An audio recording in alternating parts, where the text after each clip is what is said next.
early in the morning. Wakey, wakey, eggs and bacon. And UFC Breakfast with Corey Cotter and Sam Zayden. Monday through Friday from 8:30 a.m. UK. And UFC Talk Radio, the voice of the Toon Army. Good morning, everybody, and a very warm welcome to the first edition of The Breakfast Show here on NUFC Talk TV. I'm Corey, and we're joined by my mate, Semi Boy. How are we, Semi? I'm good, bro. How are you? What's going on, Cozza? Considering the disaster class yesterday, but a little more about us. Me and Semi, we're mates. We used to do our security work together, so we're installing alarms, CCTV, all that sort of stuff. Probably the two dodgiest tradesmen you could hire in all of Sydney, but come on, mate. A little bit less about that. So yeah, we'll be coming to you guys hopefully 5 days a week, usually at this time slot for about 2 to 3 hours on your way to work and everything like that. So appreciate you guys jumping on the live stream today. If I could ask you please to like the video, it goes a long way in helping the channel grow and reaching a bigger audience. And get your comments in there, guys. We'll try to get to all the comments that we can today. But Semi, unfortunately, we do have to discuss the game that happened yesterday, or today, depending on where you are in the UK time zones. I've got to adjust to this because, as you guys can probably tell, we're both from Australia, so I've got to get used to the time zones. But Newcastle go down 3-1, unfortunately, against a very, very poor West Ham United side. What are your thoughts on the game, Semi? You know what? I thought once we got that early goal, I thought they were going to be trembling and we would have just taken the game from there. But then I don't even know what the hell happened. Nobody, mate, we couldn't string a pass. We couldn't control the ball. West Ham were all over us in that first half. Mistakes galore from everyone. It was just a poor performance from everyone. It was very disappointing, actually. Very, very disappointing. And what is the expectation for this season? That's what we've got to look at. I mean, if we can't beat West Ham away, what are we expecting to get and where are we expecting to finish? Yeah, no, it's very true. Very true. Going into that game, to be honest, you probably look at the fixtures that we had all season. And for me, at least, going into this game was probably the most confident I've been going into a fixture for Newcastle United this season. 100%. West Ham, they've looked so poor this season. So poor. Nuno gifted him his first win as well, so it's a nice little cherry on top. Mate, they hadn't won there for 250 games. Or maybe for 250 days. Like, trust Newcastle to give it to them, mate. Just shocking. And, I guess this raises bigger questions, about the club, to be honest. We've gone away against some of the bigger teams. We've had them at home as well, Arsenal, Liverpool, Barcelona, and we've played fantastic. So it's definitely not a question of quality, but questions have to be asked about, the desire, the work effort, because you just can't be losing a game against West Ham United the way that they're playing. Yeah, but the thing is as well, you look at the games that we've had away. We've had Bournemouth away. We've had Leeds away. I mean, like those ones, they're winnable games for us. And then you go to West Ham, that is in all sorts. Like you scored that early goal, the whole stadium is turned on that club, like on that team. You know what I mean? Like you've got the upper hand, and we've just let it slip, mate. We haven't even we didn't even give it a go. Like like I don't mind losing. There's nothing wrong with losing. But you don't lose that way. I mean, there was just no effort. It was just a gutless performance. And it wasn't just an individual. It was literally a whole team performance that nobody rocked up. It's like they were still in the bus. Well, this is exactly what I'm bringing up. We can go away and we can verse the big teams and we can show up, but against the teams that we're expecting to come away with the result, we're just not doing it. So that's kind of what makes me question. It can't be a quality issue because we're turning up against these bigger sides with tons of quality. But the sides that we should be winning against, we're not.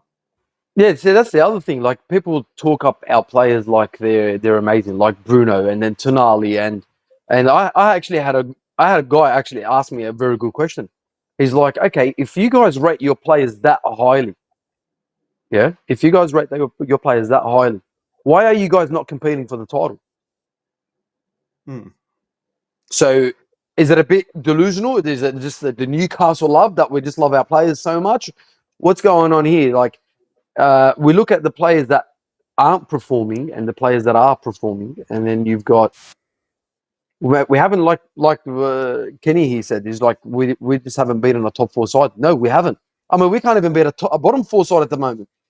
Yeah, but the thing is, against the top 4 sides, it's been, you know, we might have not come away with the result, but we've always played some fantastic football. We've Exactly. been So in the game, we've showed desire, we've showed effort, and the quality's been there. So that's more the point I'm making. It's just against the bigger sides, we can show what sort of team we are. We might not be getting the results, and a lot of those. Is it a mentality thing? This is a bigger point that I'm trying to get at. I think it's more of a mentality thing. The players look to me, at least, when we came to West Ham. As soon as we scored that first goal, it's like the players, we were just expecting to win. Oh, it's West Ham, the form they're in. See, that's the thing.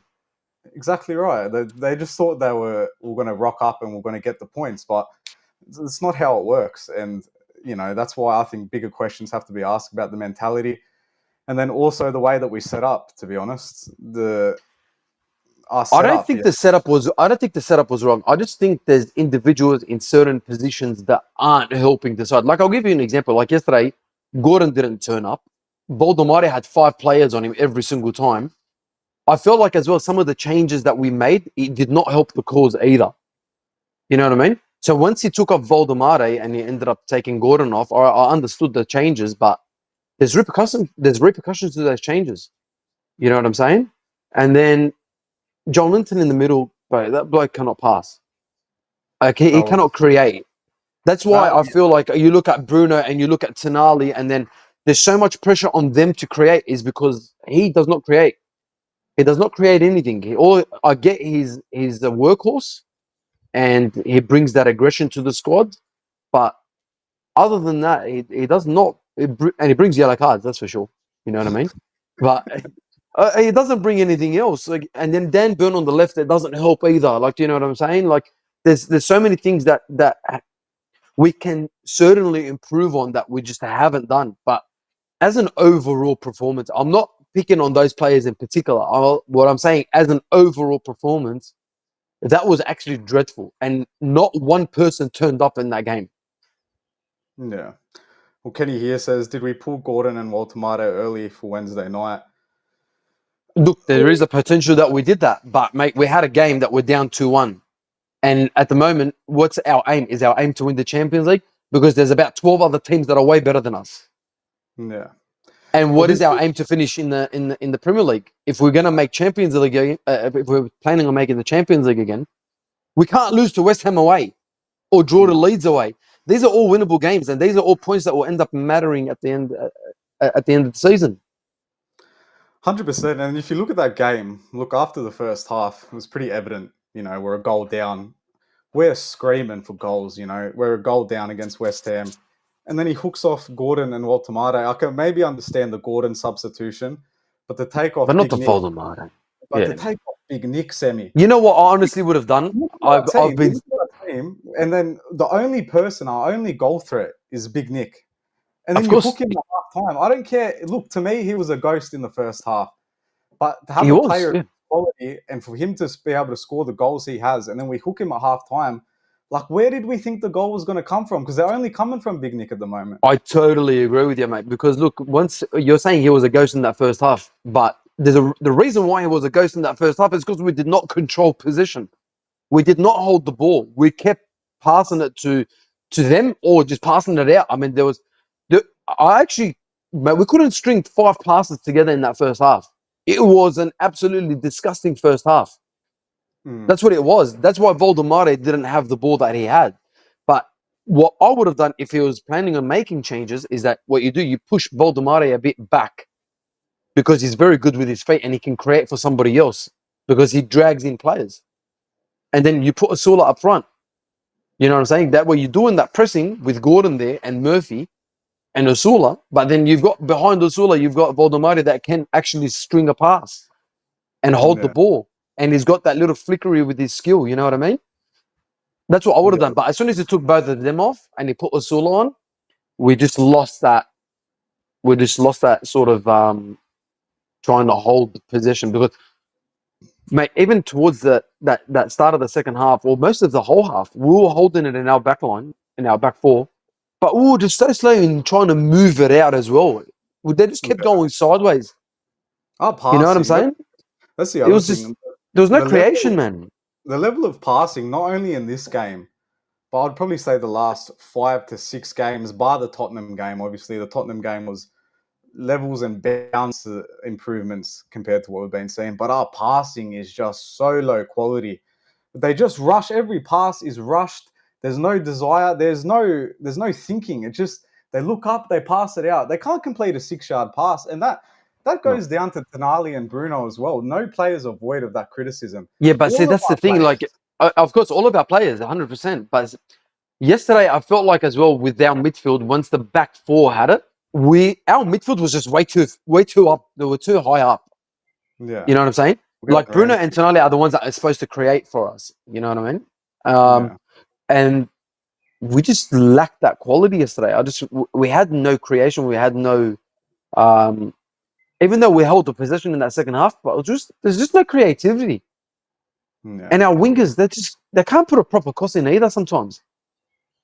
Yeah, we'll get back onto our wingers because that's another major point of concern for me. But Truel says here, Burn should never ever play as a left back again. Put Alex Murphy if Hall isn't ready, or this will continue. You're gonna get a bit of criticism on this channel with that comment. We've got a few stern Burn defenders, but look, No, I don't mind Dan Burn. I do not mind Dan Burn. I don't mind. I do mind him as a left back, though. I mean, please, you're not a left back. Even though he tries to move up, like see how they scored the own goal. Whenever we yeah, scored our own goal, why? that's- Is because first of all he's not fast enough to get back, and he got caught out of position. So it put yeah, Botman under a bit of pressure. Like, don't get me wrong, it was a very unfortunate goal, that own goal, but yeah, that came off our defending no, shots on because Dan defense. Burn was on that left-hand side. He couldn't keep up with the pace. So would you play Alex Murphy instead of Dan Burn, or do you think this is a one-off blip? Well, Because look, mate, Lewis Hall been was on the bench. reliable. Yeah, but we're not going to chuck him in already, surely. So We're what, gonna are you going to throw in Alex Murphy that hasn't played a Premier League game? To be honest, I probably would instead of risking another injury to Hall, making that worse. I think he needs as much rest as much rest as he can get. Because I don't look how bad and poor we are without him and Tino. Like if we're going to rush him in and just put him in against Yeah, but the West Ham side, it's not the game even to come saying back. that, but they're quality players. I mean, you look at Hall and you look at Livramento. I mean, they do change the way we play football. That is The way they go up and down and they can cross and they can their speed, like they help out that midfield so much that it gives us that opportunity to create. Because when Trippier plays on that right hand side and Dan Burns on that left, everything is going to that right hand side.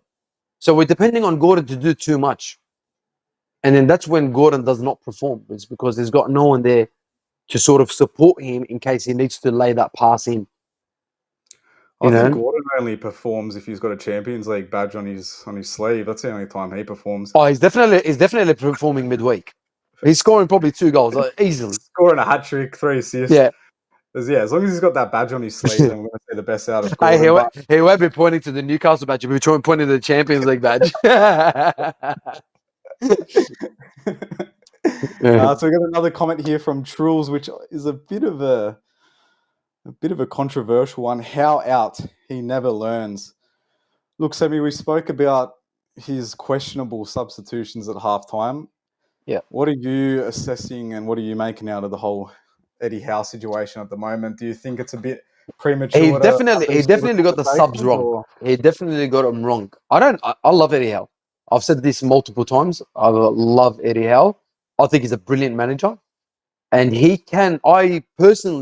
think he can take us to that next level. But sometimes I feel like when it comes to a bit of pressure, when it comes to losing to let's say a much poor side like West Ham, I feel like he overreacts and he tries to do too much, because those 3 subs that came on at halftime, I don't think were the right subs. I think the first person that should have got off was Joel Linton. Oh, I think 100%. What a I think he was passing. the first person that needed to get off, because once once Ramsey did come on, we sort of there was a bit of movement. You know what I mean? Yeah. There was a bit of movement, but then he took off Gordon, so then he just sort of shifted everything. I mean, at one stage we had 4 right backs playing right back. Like we had 4 players playing right back. We had, honestly, we started with Kraft there. He went off at half time, and then we put Murphy there, right? Murphy got off, then Chow went there. You know what I'm saying? And then who did we take off? We ended up taking off Botman. Tonali went there. And as soon as I seen Tonali there, I'm like, no, this is not possible. It can't happen. Like, are we expecting Tonali to whip across from the right back position? Like, I did not get it. I couldn't understand it. Yeah, I totally agree with that. I thought he was going to put bloody Ramsdale on it right back at one stage. Yeah. All the transitions we had there was freaking But personally, insane. I don't blame Eddie Howe for the loss. I blame the starting 11 that actually started the game, because once we got our that first goal in that first 4 minutes, we should have taken over that game with ease. Yeah, We just from then it just went downhill for us. I fully agree. We'll get to some more comments here because they are flooding in. Gavin says, I said in the transfer window, we need more creative players to break the low blocks. We looked clueless. And Gavin, I think you got a very, very good point there.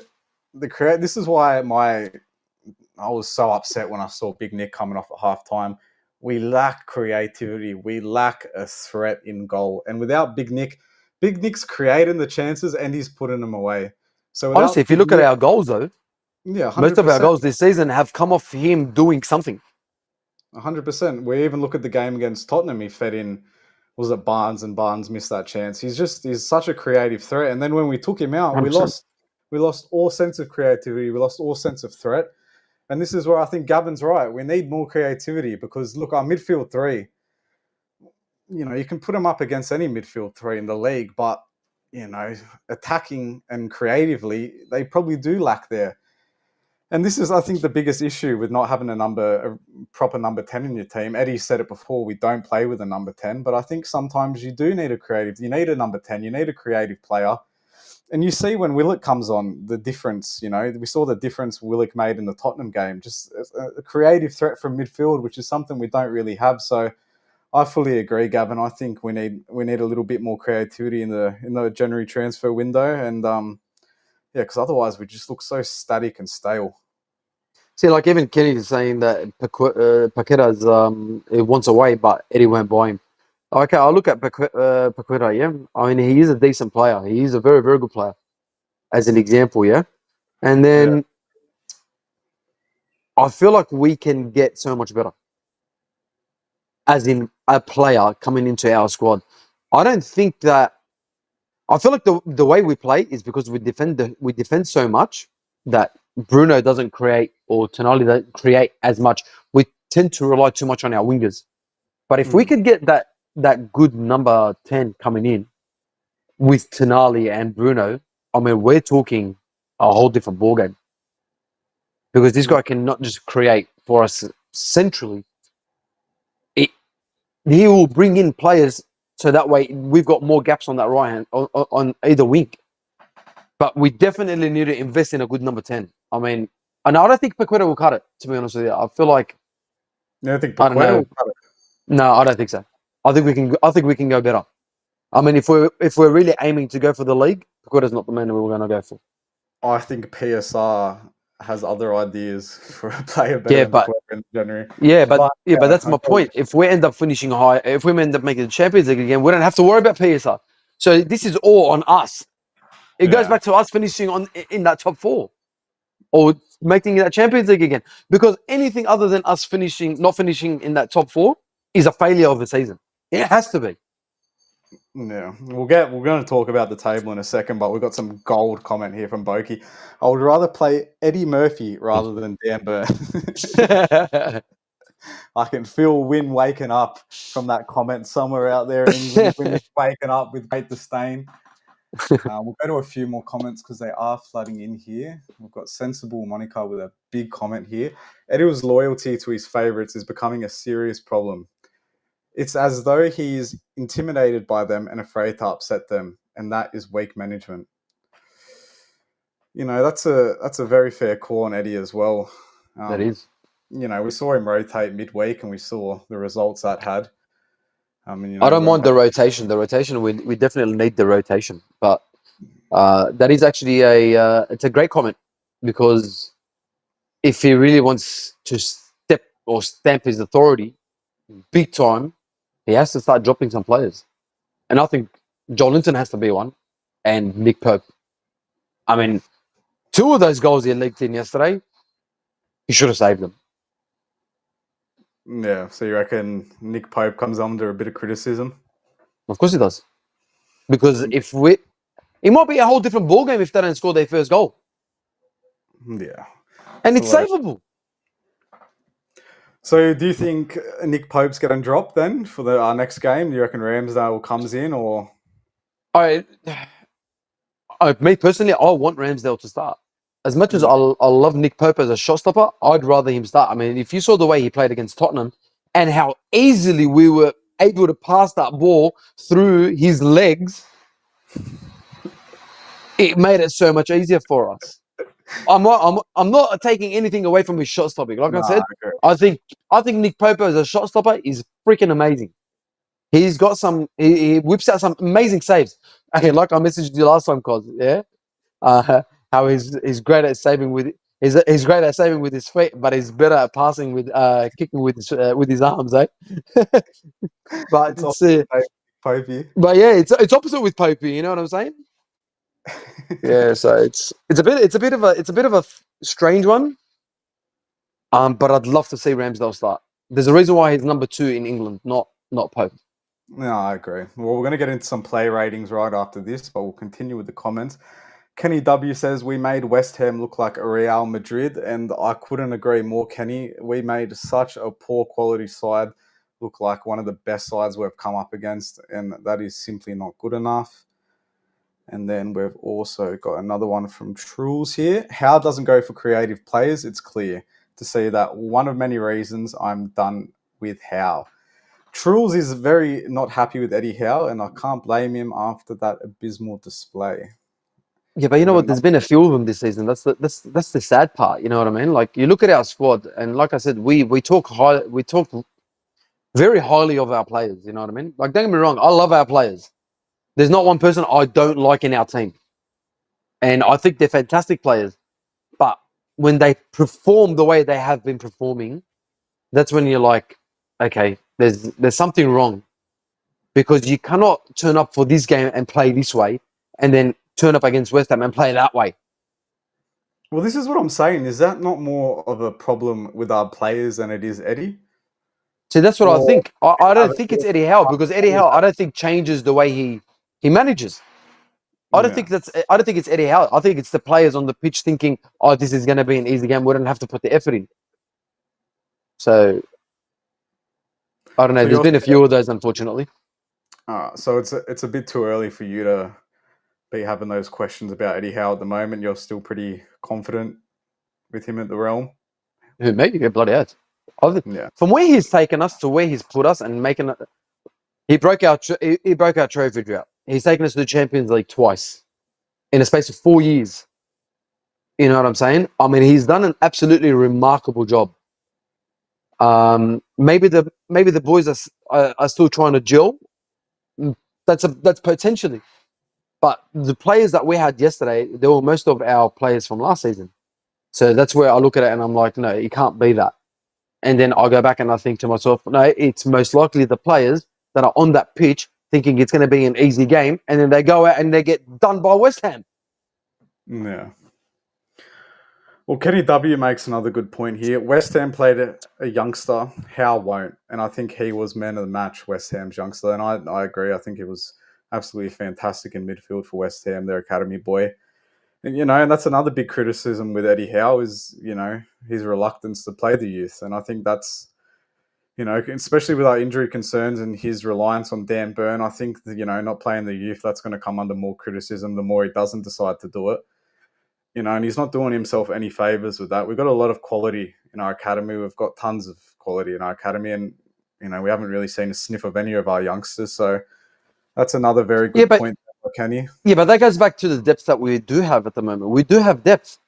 That's where you look at it and you're like, we've got depth in our squad. We haven't had that for years. We haven't had that. Like, you're taking off players and you're actually replacing them with decent players, but they're all performing the same way. Yeah.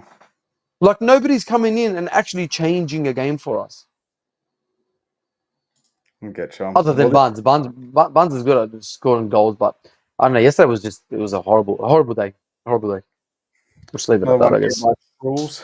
Howe picks a team and is the one who should get us ready for matches.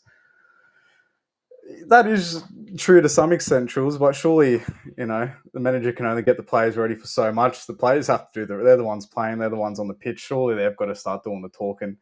You can only need so much, preparation or enthusiasm from Eddie Howe before kick-off. Then, the rest, once you're on the pitch, you've got to do that. I highly doubt that Eddie Howe didn't set up the team in a way that was going to beat West Ham. You know how much of a tactician he is. To me, I think it was just the players who let us down yesterday. The only criticism I've got for Eddie Howe is the substitutions. They were dreadful for me. But besides that, I think it really comes down to the players yesterday. Yeah, I think the first three subs is what made all his substitutions so abysmal. That's what that's what I think. I agree. Batter Issa here says the bubbles got the better of the Newcastle players. Look, mate, it's a slippery pitch once they get those bubbles out. So that's another excuse that he can come up with. But hey, we saw the bubbles come out plenty of times yesterday, mate. Look, we'll go over I think we should do some player ratings for yesterday. And also I invite all you guys in the comments to get your player ratings in. We'll go from the back. Nick Pope, Semi. What are your criticisms and what would you give him for yesterday's performance? I mean, look, two of their goals were savable. He literally saved them. He got hands to him. So I'll give him a 4 at best. You give him a 4? Mate, I could go lower to 3 if you like.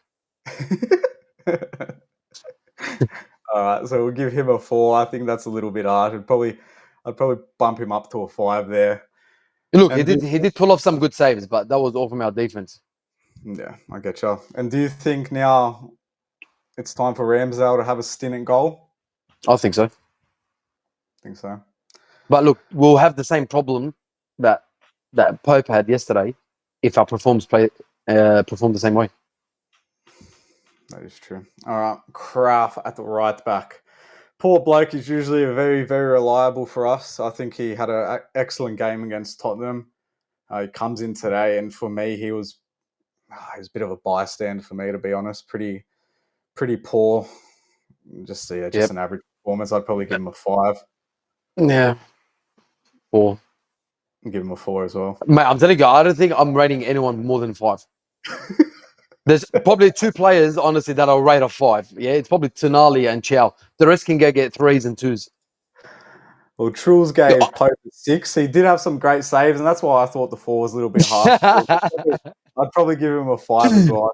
I think he had a good game, or a decent game. Definitely not up to his standards. Then we come to the Malik Thiaw. Look, he's been one of our best defenders. I think he's our greatest addition in the summer window. But for me, pretty poor as well, to be honest. Like we said, but I don't think Look, he did a great tackle to on Bowen at the start of the game, or should I say mid first half, and then I see that's what I'm trying to say. Like, the ratings on these players, it's going to be very, very difficult. It's because everyone just underperformed. Yeah. Like, but then they're all good solid 5s. If you're comparing Thiaw's performance to Botman's, I think Botman's were getting into the low 3s here for me. He was He was shocking yesterday, to be honest. Just real poor, to be honest. Probably could have got hooked off a lot earlier than what he did. I reckon he's still concussed. Maybe needed a bit more rest there, Botman. So I'd probably give Botman a 3, to be honest. And what are you giving him, Sammy? Yeah, same, mate. Same. That's fair. That's fair. And then Dan Byrne, the man, the myth, the legend, the GOAT on NUFC Talk TV. What are you giving Dan Byrne? I'll give him a 4. That's pretty nice for you, Sammy. Give Dan Byrne a 4. I was Look, expecting. I'm just trying to cut the bloke some slack. I love Dan Byrne. Like I said, I do love him. I just don't love him as a left back. Beautiful. And then we've got Sensible's ratings here. So he's gone Kraft a 4 as well, Botman 3, which I agree with. Tiao a 6, Byrne a 2. Byrne worse than Botman. That's They were fair both enough. very bad. They were both very bad. J7 a 2. Yeah, I think you could probably go minus for J7. J7. And then that gets to our midfield, which for me was absolutely shocking. Maybe the worst midfield performance I've seen. Besides Bruno, I think he can maybe hold his head up a little higher. What would you give Bruno? I'd give Bruno a 5. I'd give Tonali a 5. Jolinton 0.5. Minus 5 for Joe Linton. Minus Tonali- 5 for Jonathan had a Tonali shocker for me- yesterday. Yeah, but Tonali had to just clean up for everyone else, man. Tonali That's was the problem. sweeping. He was just cleaning everyone's mess. I think it's pretty harsh to rate I think Tonali anything lower than a 5. yeah, I think Tonali had it. I think Tonali was our best player on the pitch. Yeah, he was literally the only reason I don't. He was everywhere. 6. Yeah, he saved the set. Bloke played 5 positions. He was playing right back towards the end of the game. Yeah. All right. Well, that takes us to our front 3 because I think the ratings here haven't changed too much. So Murphy, Waltemade, and Gordon. I don't think you can really even rate Gordon 3, Voldemare 3, Murphy. Look, I'll give Murphy a 5 because he scored the goal. But once he scored that screamer, he thought he could do it with every shot, and he took 4 of them. Yeah. I think that's where we lack as well. Like, I get the confidence is high, but sometimes we do need to play smarter. No, 100%. 100%. Well, look, that concludes the West Ham game. I don't want to bore us too much and start your Monday morning off with a very depressing tone going over that again.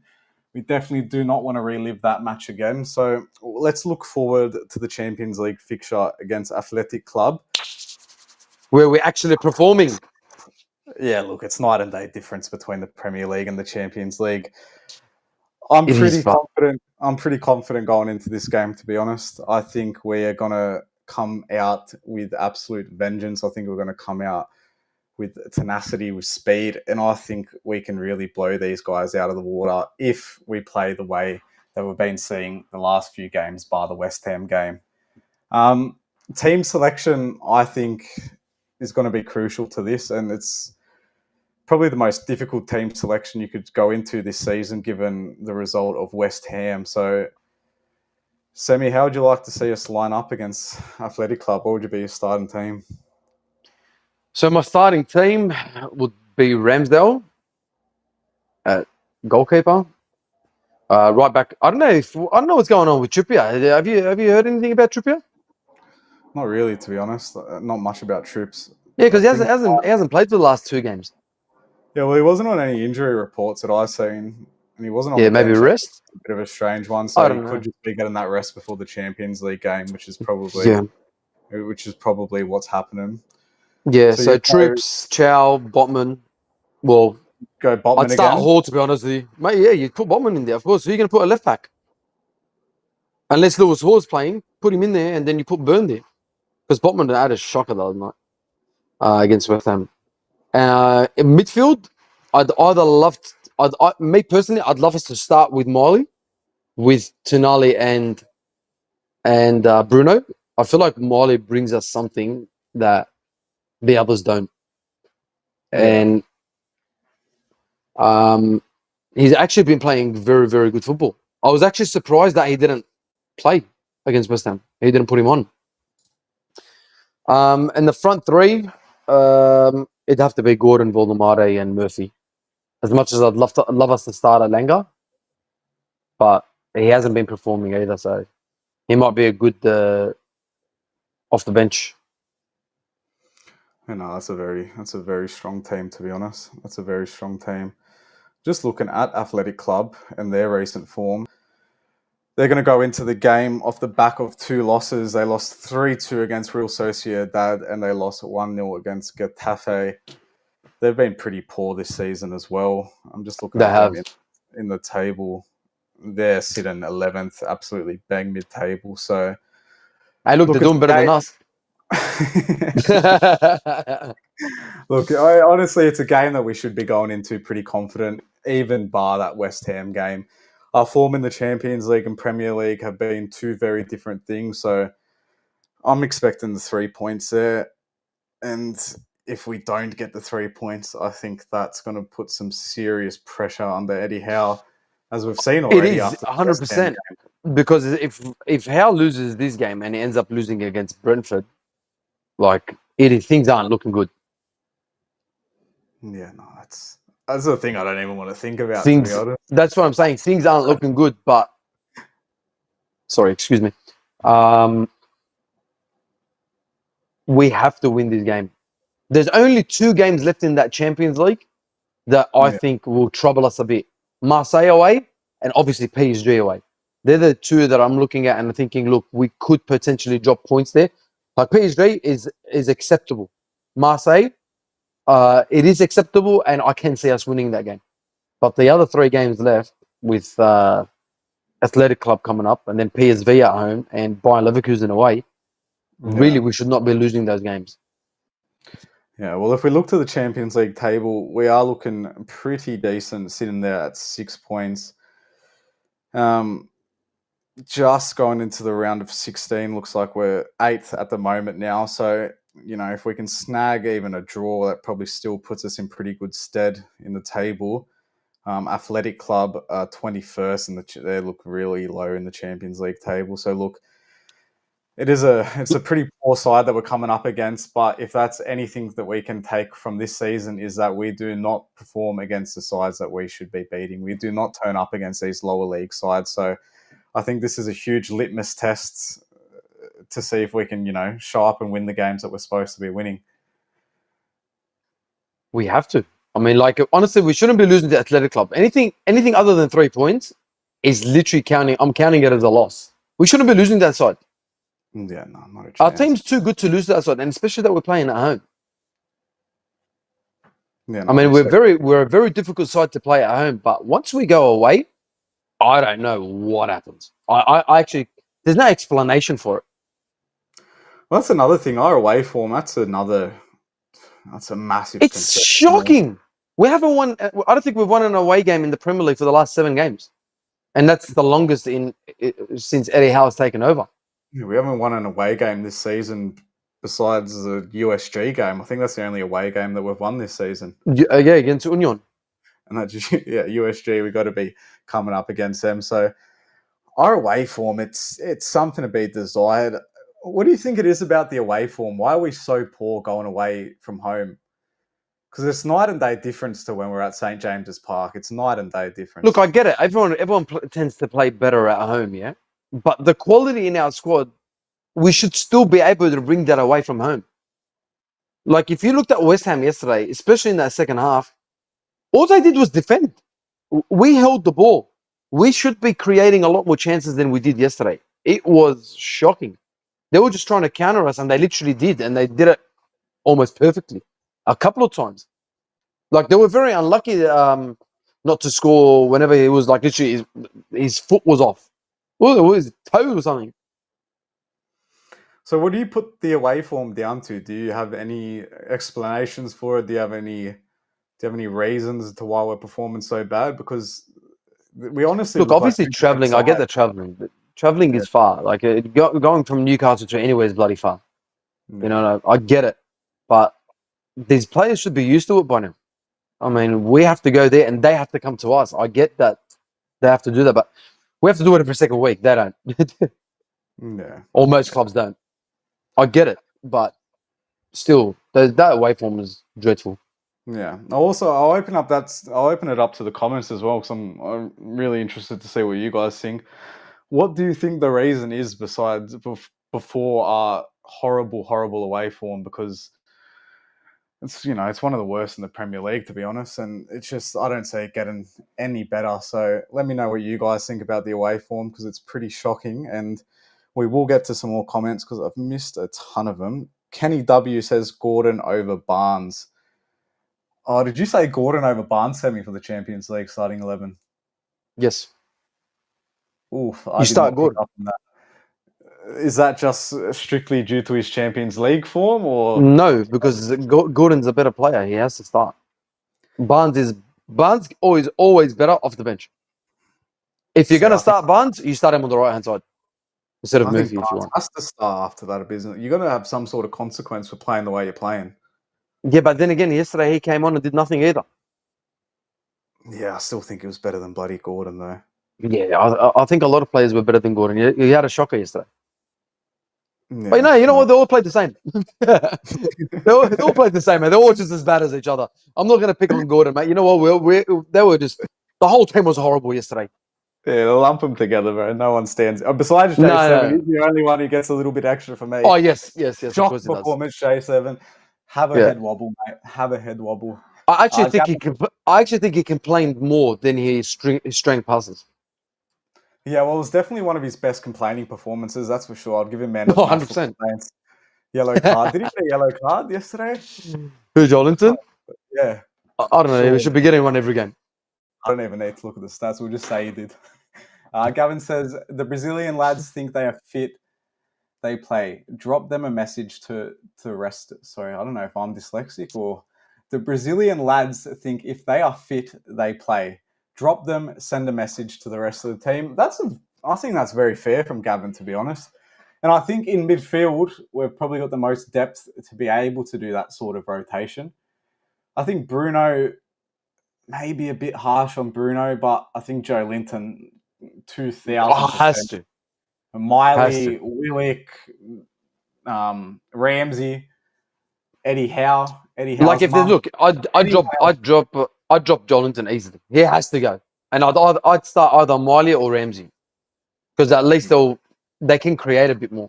But I mean, Jolinton's been very bad this season. No, 100% agree with that, Gavin. And Gavin also says, we will win in the Champions League, then get beat off Brentford. Mate, if I was a gambling man, I would put my entire house loan on that, to be fair.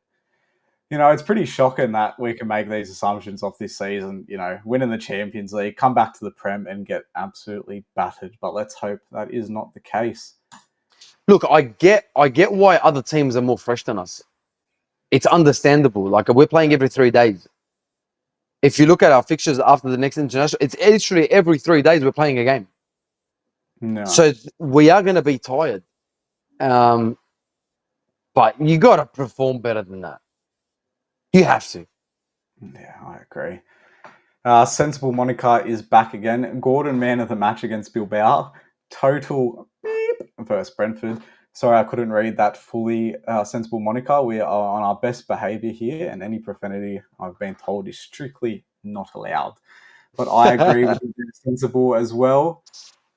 Gavin, we're not even good at home. You know what, mate? I actually agree, because some of the games that we've played, we actually got lucky to win those as well. Honestly, you look at, there was games that we were very unlucky not to win. Like, I get we were up against Arsenal, but really the better team did end up winning that game. Against Liverpool, we were better, but I just feel like we were very unlucky not to win that game. But once Gordon got that red card, it just went downhill from then. And then I don't know how we came back into that game, but we should have stopped when it became 2-2, not keep trying to go for the win. I got the circumstances because of the Isaac situation and all that sort of stuff. The boys wanted to really win that game. But yeah, it's been a very strange season for Newcastle. We just haven't hit the ground running, have we? Yeah, well, we're going to talk a little bit more about this current system and the difference compared to last season's, you know, and the effect that that's probably having on some of these results. But we will just keep powering through some of these comments. We've got an Our team is better, though. Our team has gone better. As a squad, we are better. Because we've added so much to the team. But I don't get how they. Maybe, like I said, they haven't gelled yet, for all I know. But I mean, Look, we I should be think playing a lot better than what we are. We should I be. think I think ultimately at the end of the day, it's just such a shock in the system and just such a different way. Obviously, we're setting up compared to last season. Last season, our entire attack, was geared towards providing Isaac, feeding Isaac, and him being the vocal point of the team. He's obviously a player who can play at the front of the line, very good on the counter attack. And then you bring in Big Nick, who's probably the complete opposite to that. Obviously, he likes to drop in a lot deeper. He likes to, uh, build up play a lot with the midfield, drop in deep, but then he doesn't really have that person in front of him, to be honest. And I feel like if you're going to play the way that we do play with Big Nick, where he drops in, you need the wide players to always be on, and then They we have look, to, both of us or starting fullbacks or obviously you have play him not, as a centre forward, and you yeah, put a striker in front of him. but due to injury problems, that's not a possibility for us at the moment. He has to I play the agree. Yeah, outline. So this is what I'm saying. If you're going to change the system that we have with Big Nick, you need your wide players to be performing, and that includes the two fullbacks. Obviously, both of them have been injured for the majority of the season, so we haven't really had a good look about what they're going to look like playing with Big Nick. And then the two wingers either side of Big Nick. For me, besides Murphy, there's been no consistency. They've been poor. Anthony Alenga, £55 million, looking like absolutely one of the worst signings of the window, not just for Newcastle, but I think in the league, in the Premier League. For the price tag and for the expectations that we had for him coming in, he's been absolutely abysmal for me. And Gordon as well, like we said, if he doesn't have the Champions League badge on his arm, then what is the point of him playing? And then who else we got? We got Barnes. Barnes can chip in with a goal every now and again, but he can't even get a spot in the starting 11. So this is what I'm saying. We've changed the whole attack to be able to facilitate Big Nick. And for Big Nick to work, we need our wide players to be working, for him to drop in deep, and the midfield to be scoring, which is two things that aren't happening. So, like you know what, we've got two players on each end. Yeah, we've got Murphy and we've got Alanga for the right side, and then we've got Barnes and we've got Gordon on the left. Right? Do you think having those players? Do they think that they don't have to play at 100% because they might come in and actually change the game, or should it make them play better so that way they can keep starting? But the problem is, no one is performing like to the levels that you need them to perform at. well, that's the thing. Yeah, there's no You competition. know, Yeah, like you know what I exactly. mean? It's like they're trying to compete with each other, but they're all as bad as each other. There's no I don't know if compete I with can say it any better, but like Well, I'm sure you guys understand what I'm saying. yeah, it's like if you're an electrician, mate. There's no work. There's only enough jobs for the one bloke. That bloke is making house catches on fire. He's not terminating cables. People are getting electrocuted every time they walk into the kitchen. This bloke at home, he's got no incentive to come in and replace him because the bloke who's doing his job's just as shocking. So it's like there's nothing to work for. The two blokes who are in front of you are that bad. I'm going to get in the next game. I'm gonna be starting next week because these two aren't doing nothing.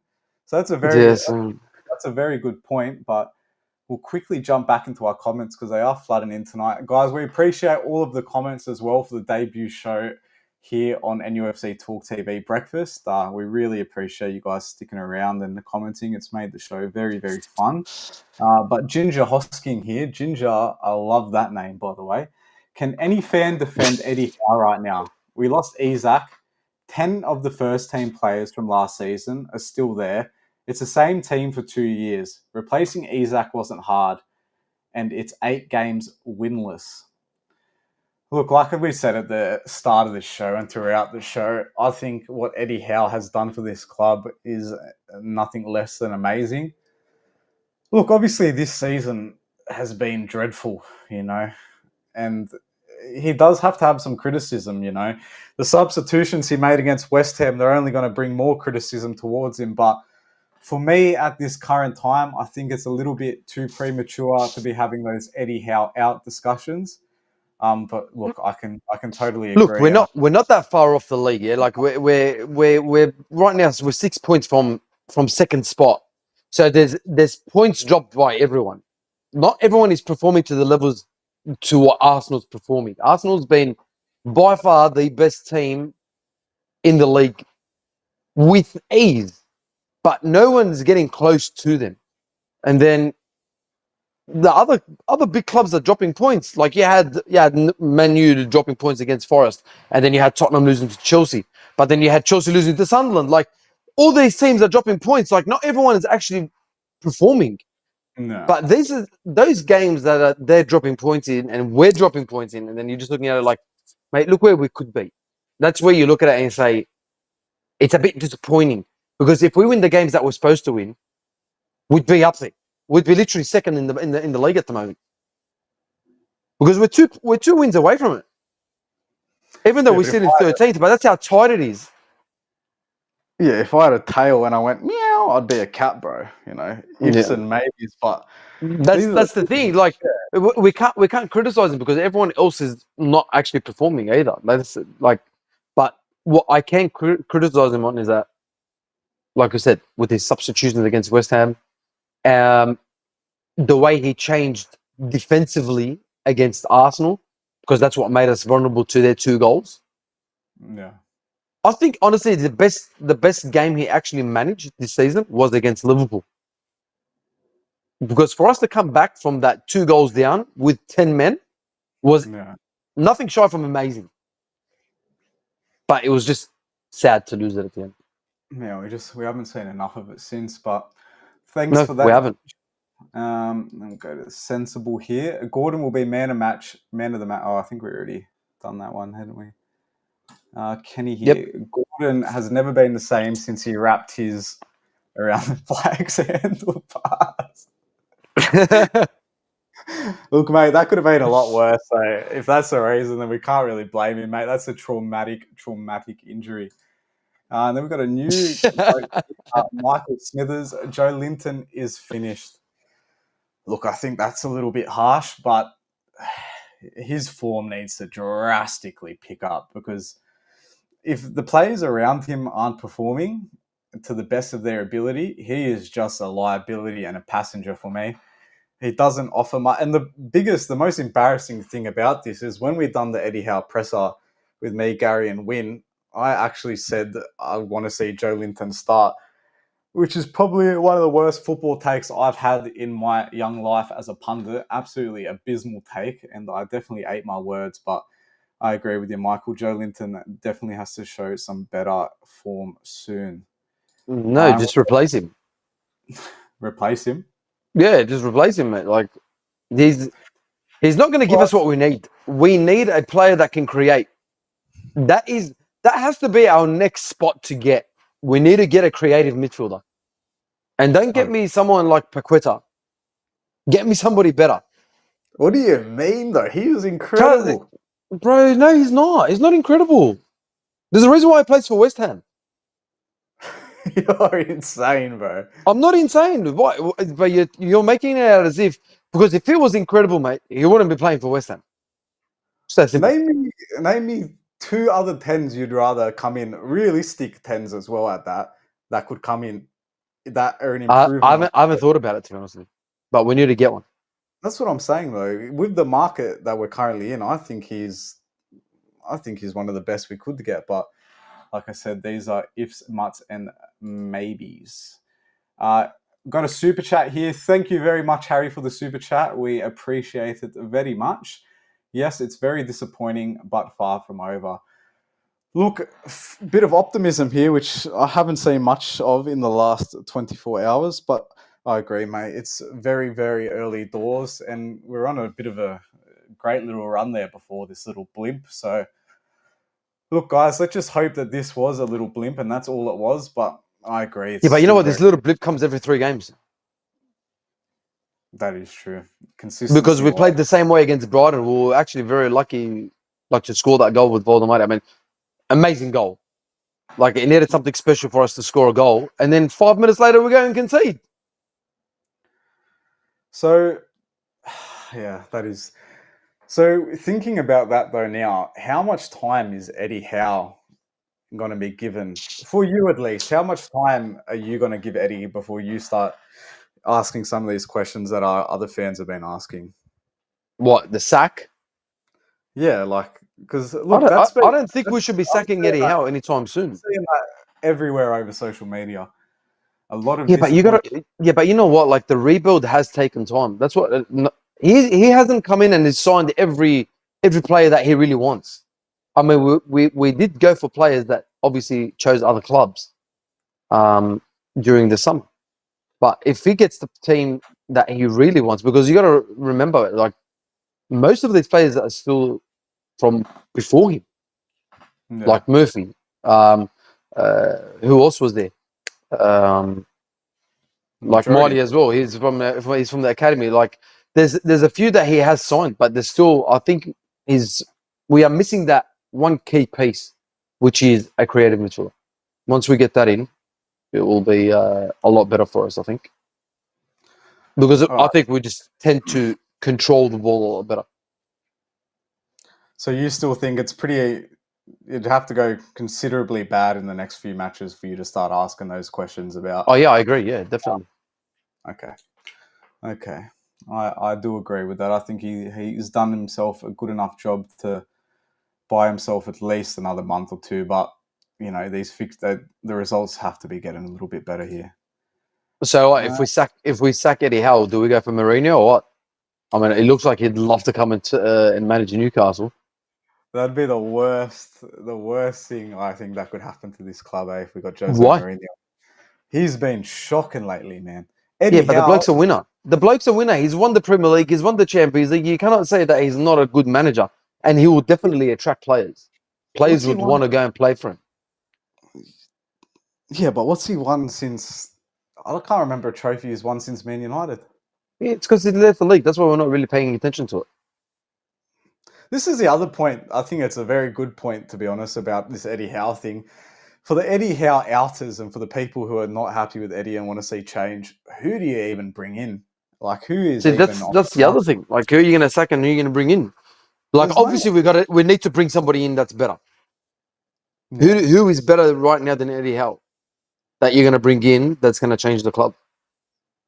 Like, on top Yeah, of your head, name me a name. Like, I don't know that's any. realistic. I literally Zinedine don't know. Zidane? He'd love it down in Tyneside, mate. I don't know a single manager who's a free agent right now that I think would do a better job than Eddie. So Who? look, I'm more than happy for Eddie to stay at the helm for this current time. And look, if we get the Look, I Everton think game, once we get it right, and our performances start to actually be a bit more consistent, will be a very hard team to stop. Because, like I yeah, said, we've got the squad depth, and our team has gone better. It's just we aren't performing, and like really before the after the Barcelona game, we ended up losing to West Ham. But before then, we'd only lost to Arsenal, Liverpool, and Barcelona. I mean, look at the squads we're talking about. yeah. Like, do you know what I'm saying? I will quickly get back to some of these comments because they are flooding in. I apologise if I've missed many of them. Gavin Fuller says, it's not Alenga's fault. He is a counter-attack player.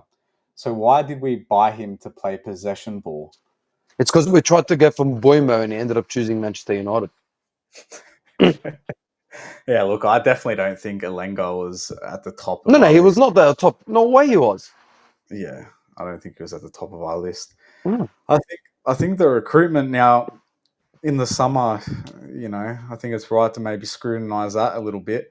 January is coming up. We definitely need to get a creative midfielder. Yeah, 100%. And most likely we're going for another striker because the Sula's not cutting it either. And mate, God knows when Wissa's coming back. Well, that's the thing. He's going to have to go to Africa. This is what I'm saying. Our recruitment has been pretty. Besides Malik Tiao, like I don't. No, I don't really. Voldemar has been good for us. Voldemar has been very good. Oh, You know yeah. what? Big mix. He's actually surprised me. And I think he's done an amazing job. Like, you got to remember, this bloke's changed countries and he literally had one season in in the Bundesliga. Mm. You know what I mean? One proper season, and then from there he's kicked on in the Premier League, and I think he's been outstanding. I actually think he's been One of the one of best our signings. best. I Like, think you one know of what I the mean? and any Best teams, signings mate. of the season. Like, you know what I mean? I think he's been great. He But just, I think he, we did get it wrong with Elanga. I'm not gonna lie. yeah, He just started needs on the to- show. Warren. Oh, sorry, Warren, mate. YouTube's doing a thing at the moment where they're changing the username, so you're coming up as Harry for me at the moment. But Warren is one of the true legends of NUFC Talk TV. The bloke donates about $6,000 an episode. The guy is an absolute gem. So we appreciate you, Warren, and I'm very, very sorry for getting your name wrong, mate. But he says, it's Warren, by the way, and Eddie is king. Long live the king. And I would agree with you right now, Warren. I think he is an absolute gem, mate, and I'm going to give him all the time he needs to get this right. But Like, honestly, for him to take us to the Champions League one season after us being relegation battlers, there's something special about Eddie Howe. yeah, I think with the key ingredients, he will take us there. Mate, well, you know what? We made a final, we lost. 2 years later, we made a final, we won. He learns from his mistakes. So I'm more than happy to give him a bit more time. But really, I would be so disappointed if we do not make the Champions League again. That has to be our aim. on that, to be honest, do you think the Champions League is a realistic expectation right now through the league? Do you Yes. think? So you Where do you still rate our squad in the league? With all honesty, where do you rate our squad in the league? Who's better than us? Arsenal, Liverpool. Okay. like full squads? Yeah, full squads. Yeah, well, you've got Arsenal. I'd put Liverpool, Man City, of course. City. Most likely Arguably, Chelsea because they've spent $1 billion on just on Chelsea. their reserves. Chelsea. I mean, don't know. Chelsea. I think That's Chelsea. my point. See, like you look at Chelsea, yeah. So now you're looking at Chelsea and you're thinking, oh, maybe not, yeah, Yeah. because they've bought all these young guns. Mm. Really, we're battling with Chelsea. That's who Yeah, we're but look, battling with. it's not the squad that I'm concerned about. It's the way that the squad is playing. You've seen Manchester United's teams throughout the last 5-7 years. They've got bloody insane players, incredible players, but they finish in dreadful positions. Who's It's not this? about it's Man United. If you're saying it's just squad, like just look at the squad, that should guarantee us top four because we have this amazing squad. This No, is it's what I'm not. saying. It's not. No. Having this amazing squad, that doesn't. You've got a fantastic squad to go up there, top four, you're done. It doesn't work like that. This is what I'm saying. I'm starting to worry, and I'm starting to think that the Champions League maybe not be obtainable through the league to finish. Okay, I'll give you a perfect example of what you're going on about. Okay, you're talking about Manchester United here, yes? All right. So whenever we got taken over, Eddie Howe came in after 4 games or so, was it? Mm. Okay. Where do we end up finishing? 11th, right? Yeah. All right. What did we add to that squad in that transfer window? We added a few pieces, yeah, about 3-4 players, yes, in the summer transfer window. But most of the team was still there. That was a relegation battlers, right? And then he took us to the top 4. I'm not talking about Eddie Howe here. What my point being is with Manchester United, when the top is rubbish, the bottom will be rubbish. And we saw that with the Ashley era. That was rubbish on the top, and it goes down to the bottom. It's the same thing 100%, with any 100%. club. I agree, and I understand what you're saying. But what I'm asking you, do you think a top 4 is still feasible, and do you think it's still achievable for this season? Yes. Dude, we're 4 points off 4th. Yeah, we're 4 points off bottom as well, though. Yeah, that's fine. Yeah, but we're not going to finish in the bottom. That's the difference. I mean, you've got Sunderland that's sitting second if they win tomorrow. Yeah. You think I'm worried about Sunderland? Once we verse them next month, we'll probably pump them. All right, That's my point. Like that's my point. Like we shouldn't be losing to Sunderland away. But if we lose that game, like, come on. Yeah.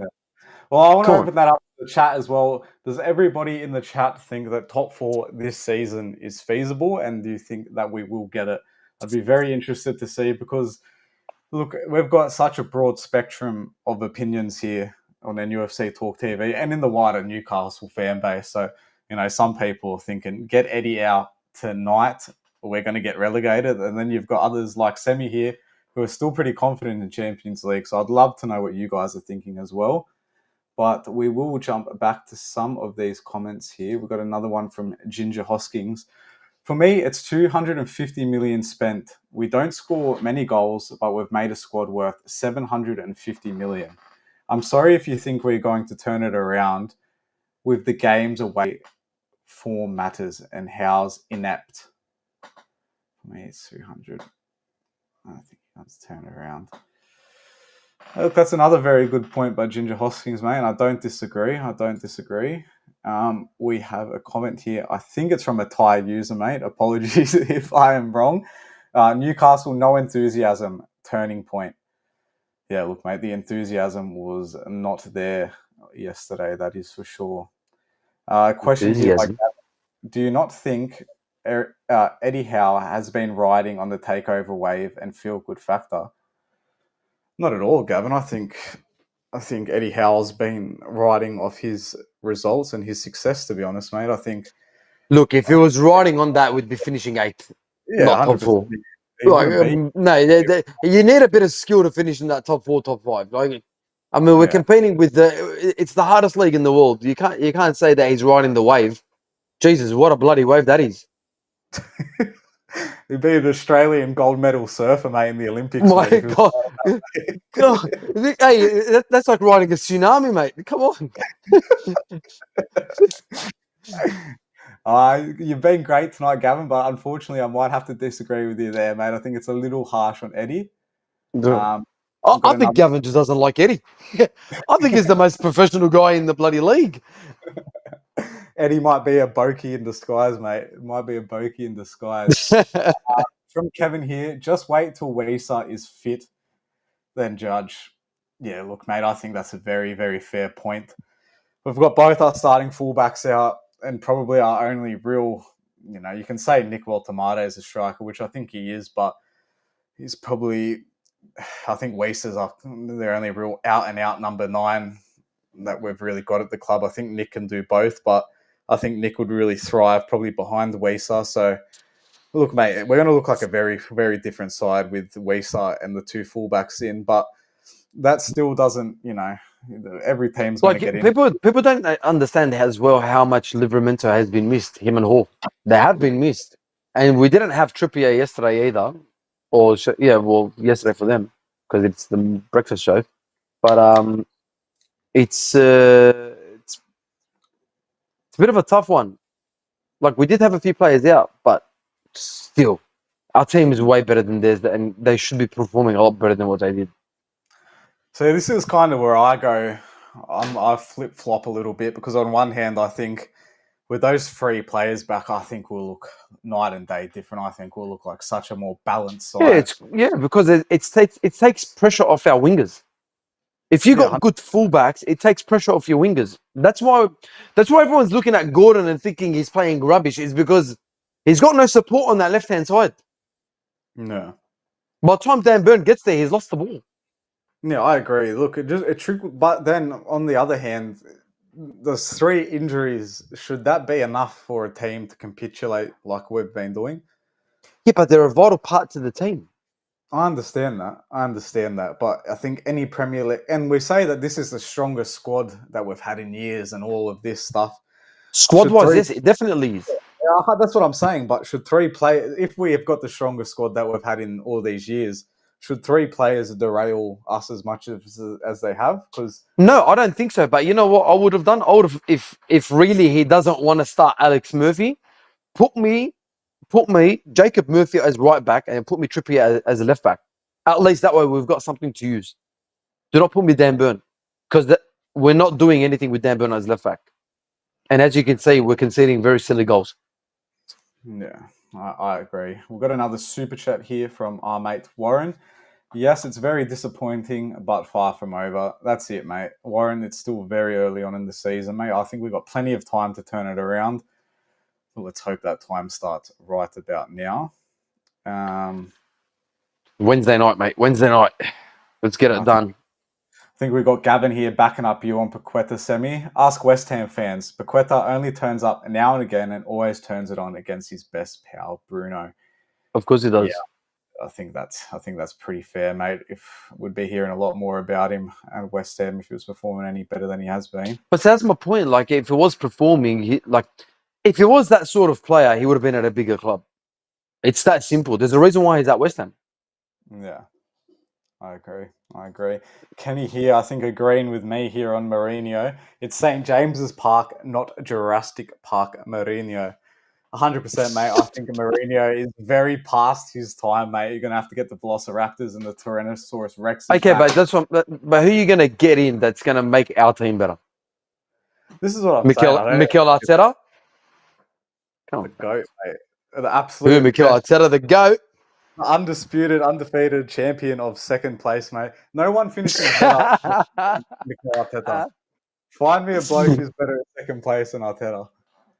That's my point. Like, who's going to be out there that's really going to take us to that next step? It's most likely Mourinho. Yeah, no, I don't even want to think about. There's a reason why he's called the special one, mate. In 2013, mate. He's still the special one. He did it.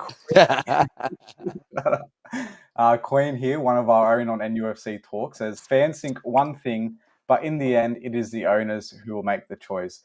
That's exactly right, Queenie, and I do not think that these owners are gonna see Eddie Howe out anytime soon. It's not about that as well, but you look, as an Arab, these guys that are in are not here for mucking around. They love Eddie, okay, not a problem. And they will give him a time frame. These guys are in to win. They're not in to just finish fourth and not make it the next season and then make Champions League and not make it. These guys are in to win it. That's why they're here. Yeah, they want to go from here to there. That's what they're going to end up trying to do. So I'm telling you, if Howe doesn't perform, he'll probably end up getting the sack. And no one's safe.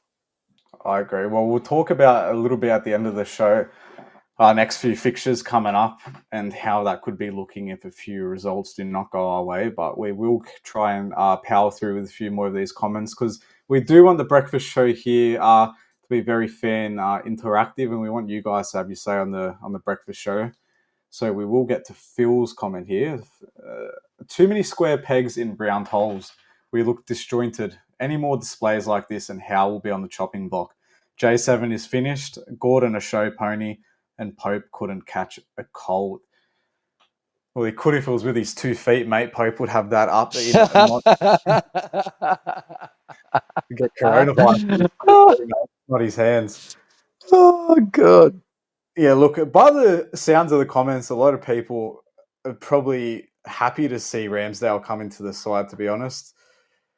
He's England's number 2. He shouldn't be on the bench. Yeah. Well, that's what nearly every match reaction we're doing for the first half of this season, we've been saying how incredible Pope's been. It's probably a little harsh to take it away from Pope, and that has been the truth. Nick Pope, for me, this season has been absolutely fantastic. But with Ramsdale coming in, there was obviously a reason behind the signing. I don't think he was brought in to be a stopgap or to be a number 2 to Nick Pope, not at all.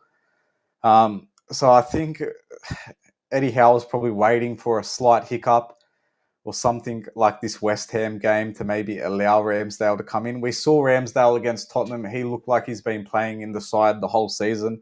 He looked so comfortable and the transition was pretty seamless. So, but you know what? This could be a major hiccup because these 3 points that I dropped are definitely going to matter towards the end of the season. You cannot wait to lose a game to make changes.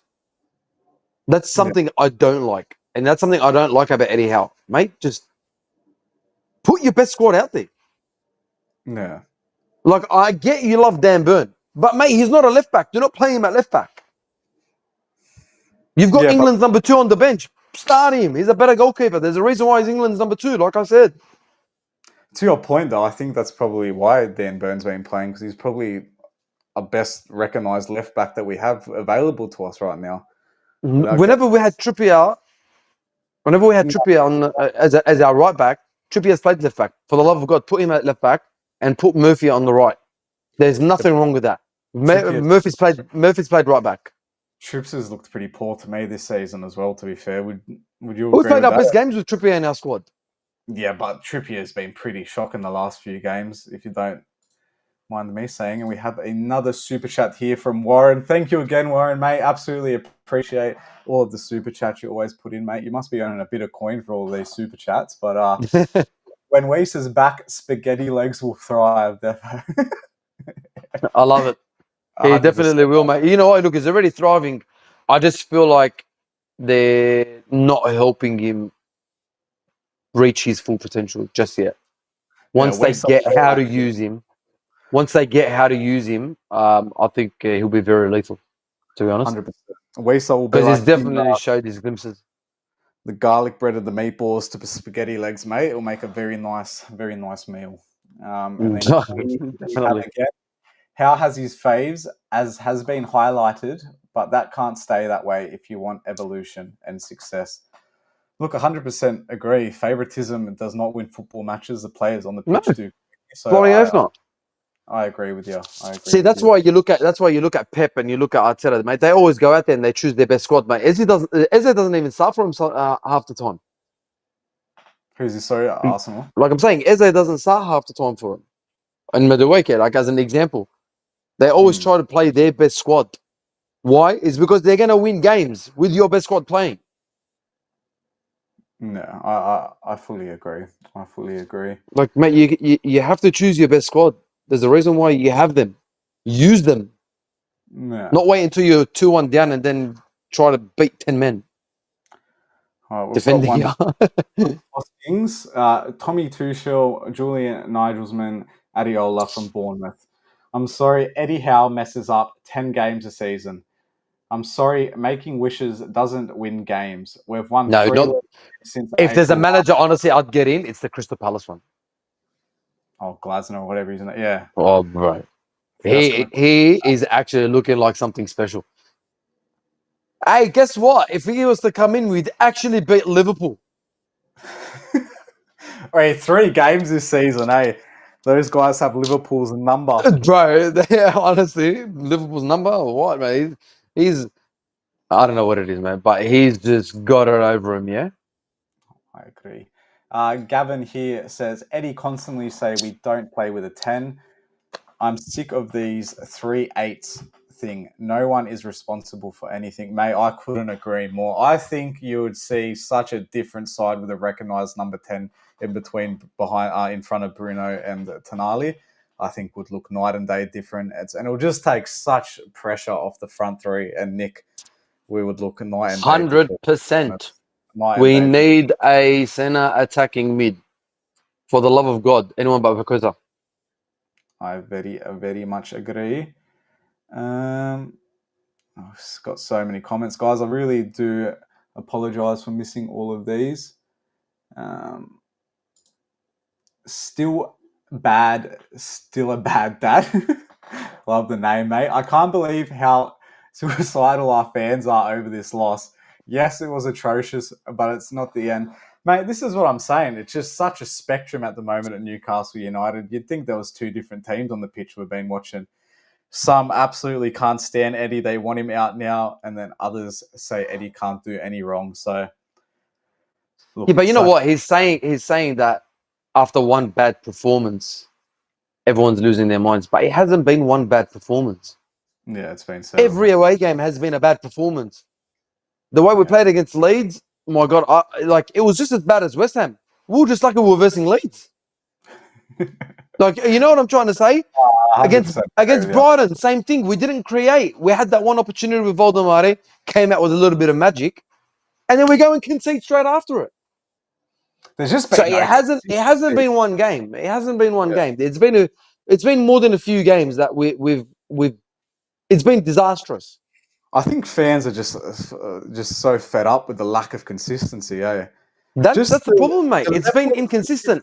In performances is insane, Sammy. You know, we got up to some teams. We look our home form against the big squads have been amazing. Like we played so well Well, you know, if Valdemar starts against Barcelona, we do not lose that game. I promise you.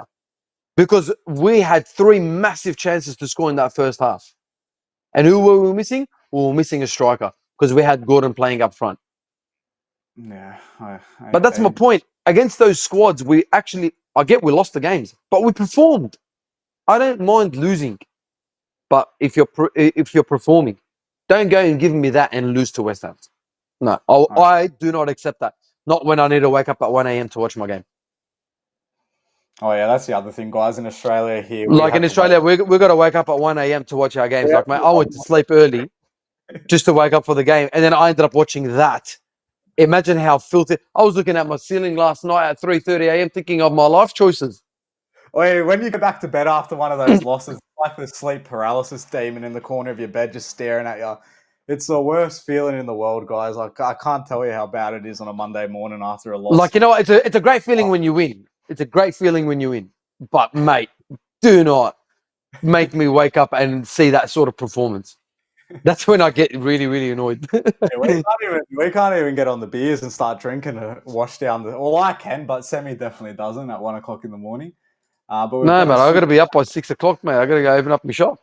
I've got another super chat. Warren, thanks again, mate. Honestly, I can't appreciate you enough, mate. Absolute legend of the channel. Strange seeing Mo Salah smoke in the 12th Aussie. You do look a little bit like Mo Salah, Sammy, just a more handsome Mo Salah. Oh, thanks, mate. Hey, it's actually my Arab name is actually very close to Salah as well. It is. All right, guys, we're going to get into a few of the comments that I have missed, and then we might have a little bit look at the Premier League table and just see a few of the fixtures from the weekend and the teams around us. Are we looking at the bottom 4? Curb here says Bruno and Joe Linton need dropped. They've been poor for ages and only the odd flash from Bruno. Look, mate, I 100%, I think me and Sammy both agree with you here. Joe Linton needs to get shipped back to Brazil ASAP, Rocky, mate, or he needs to get onto a different training regime because he has been shocking. But I think Bruno, I think we might need Bruno, and I think he will come. Bruno has not actually been performing badly. It's because the whole team has performed so badly, it's making him look bad. But once we actually do perform, Bruno is in the middle of things. He's in the middle of everything. He's the one that really creates for us. I mean, if you look at the ball that he put through for Murphy against was it against Tottenham? I think it was against Tottenham. Yeah, well, it's very similar to Toon Army, to be honest. I think you know what I mean. They look bad at some games, but it's just because they're trying to clean up the mess. Everyone else's mess. That's the problem. There's too much mess to clean up that they're making themselves look bad too. 100%, but their passing needs to get better. So some of these passes, mate, 5 yards, they can't pass anymore. 5 yards. What do you mean? It's insane. You know what? Honestly, like for the money these guys get, you should not be passing that way, eh? That's what. There shouldn't be League 2 players passing like that, let alone some of the players that are on 70, 80 grand a week. It just. That's what I'm saying. Like a week, man. Like we're lucky to get that in a year. Yeah, I agree with you, Curb. We have a new person joining us here on the Breakfast Show. Thank you very much, Graham. Champions League this season, absolutely. The league hasn't settled down. If we won yesterday, 2 points behind Liv VAR pool, Man United and Chelsea are basket cases of clubs. Eddie has created a team. Look, another positive fare, and I agree with you, mate. Although I still think the Champions League, it's going to be very hard this season, but obviously it's still possible. And the league form, we're not too far. For us to win the Champions League. No, to finish finish Champions League. Yeah. Like I said, if we do not finish in a Champions League spot, this season is a failure. It's that simple. Our team is good enough to be up there. Start performing. That's what you get paid to do. I agree. Gavin, we're battling with the bottom half teams, not Chelsea at the moment. Okay, and we've got a question here for you, Sammy boy, very popular man. I have a question for the man in pink. I can see your happy clapper, but here's the facts. Get him, Ginger, mate. I agree. 3 wins in 10.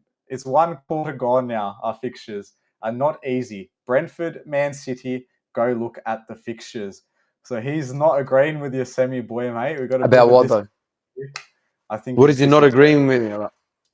that the top four is as easy as you're making it out to be in our current predicament. No, it's not. It's not.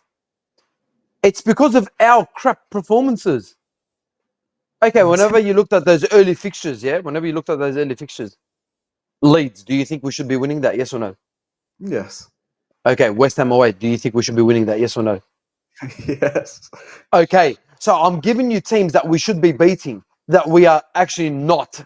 So we get those 5 points. Where are we? Bro, that's So like that's like no, asking it's Corey, not. No, do you want an it's not. MVP? Corey, do you No, want it's an no, MVP? it's not. Yes. No, it's not. All right. Whenever we go 10, whenever we Aston Villa go 10 down to 10 men, should we not be taking advantage of that? Yes.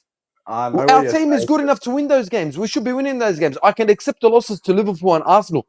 I get it. They're better than us. Mm, We should not be losing to teams that are worse than us. That's my yeah. point. Okay. I agree. I agree somewhat. You know what, Corey? Warren, back again, mate. Thank you very much, Warren. Your 5th super chat of the show already, mate. Once again, absolute legend. It's time for players talk. It worked last time. I'm not 100% sure what you might mean by that, Warren. Mate, No. Whenever the players gathered and they started talking, no, I get what you're trying to say, but we don't need to keep having players talks just for these guys to perform. What do they need to be? Come on, man. Get to work. It's your job. You do what you love. Play football. Go out there and show that you want to play football. You get paid hundreds and thousands of dollars to play football. I wish I was good enough. You know what I mean? Like, these guys have got it easy and they still can't go out there and perform. It's a simple job, mate. It's kicking a ball. Would be absolute professionals. All right, Semi, let's have a look at some of the earlier games in the league, in the Premier League this week, and we'll have a look a bit at the table around us to see who are our current big competitors. But the league, it started, we had Brighton defeating Leeds 3-0, then Arsenal defeating Burnley 2-0, Palace getting the nod over Brentford, Fulham winning, Man United drawing against Nottingham Forest. I don't think That was a bit of a shock for me. Yeah, I thought Man U would get them, to be honest. I think that was probably very similar to our West Ham result. We lost. Yeah, but I think it's almost as bad, the loss. I think Nottingham Forest are even worse than West Ham, to be honest. They're such a poor side, I think. They are a poor side, but they're better than West Ham. Better quality for sure. Better quality team. That's my point. So yeah. we lost to West Ham. Yeah, no matter how many times you say it, it doesn't get any easier. The blow still No, just as much. I could probably name you 3 players in that squad. That's my point.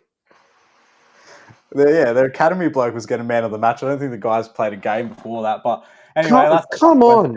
I don't even want to think about West Ham. We got to be realistic here. We shouldn't be losing to West Ham. Yeah, okay. Man, I almost cried myself to bed last night.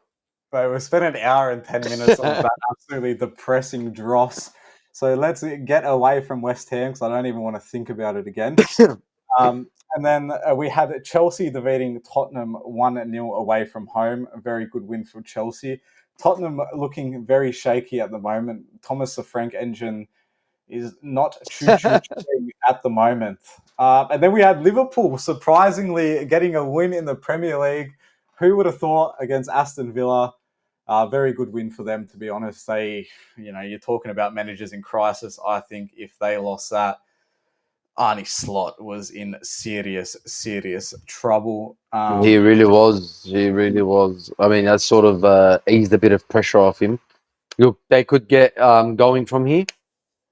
But look, they got 2 tough games coming up with Real Madrid and Man City. So it's going to be very interesting, actually, to see whether they win those games or lose. If they lose those games, I mean, Slot out or what? Take Isaac with him. I think if he lost this morning, to be honest, I think the board would have probably had a few meetings behind the doors They were just shocking. But yeah, a much needed win Honest, for Liverpool. And his then that stress is lost his ear. Manchester City ultimately defeating Bournemouth 3-1 at home.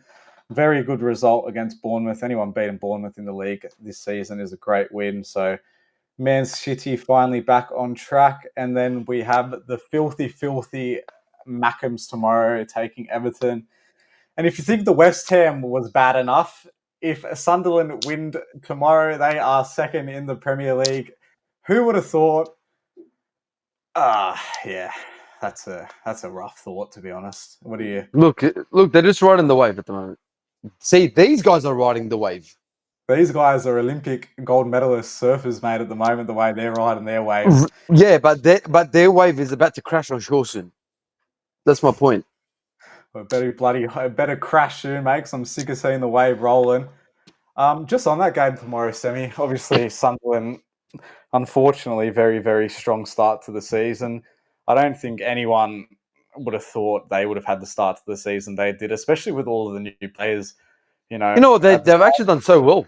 Like, look, as a Newcastle fan, we obviously hate Sunderland, but it's we're talking football here.